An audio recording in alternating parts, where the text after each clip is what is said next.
9695 ಹುದ್ದೆ ಖಾಲಿರೋದ್ರಲ್ಲಿ ಸುಮಾರು 5977 ಹುದ್ದೆ ನಾವು ಭರ್ತಿ ಮಾಡಿದ್ದೇವೆ. 2035 ಹುದ್ದೆ ಬಾಕಿ ಇದೆ. ಇನ್ನು 1658 ಹುದ್ದೆ ಈಗಾಗಲೇ ವಿವಿಧ ಹಂತದಲ್ಲಿ ಪ್ರಕ್ರಿಯೆಯಲ್ಲಿ ನೇಮಕಾತಿ ಪ್ರಕ್ರಿಯೆಯಲ್ಲಿದೆ. ಒಂದು KPSCಯಲ್ಲಿ ಮತ್ತು KEಯಲ್ಲಿ ಭರ್ತಿಗೆ ಚಾಲ್ತಿಯಲ್ಲಿದೆ.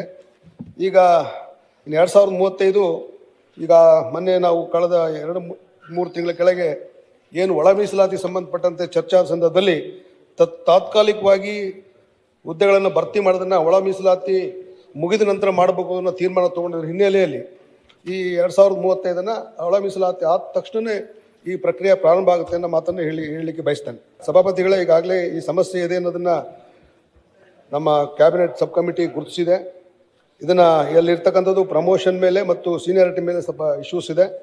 ಅದನ್ನು ಸಚಿವ ಸಂಪುಟದ ಉಪಸಮಿತಿ ಅದನ್ನು ಪ್ರಯಾರಿಟಿ ಮೇಲೆ ತೊಗೊಂಡು ಅದನ್ನು ಬಗೆಹರಿಸಲಿಕ್ಕೆ ಪ್ರಾಮಾಣಿಕವಾದ ಪ್ರಯತ್ನ ಮಾಡ್ತಾ ಇದ್ದೀವಿ. ಆ ಇಶ್ಯೂಸು ಉಪಸಮಿತಿ ಮುಂದೆ ಇದೆ, ಅದನ್ನು ಶೀಘ್ರದಲ್ಲಿ ಬಗೆಹರಿಸ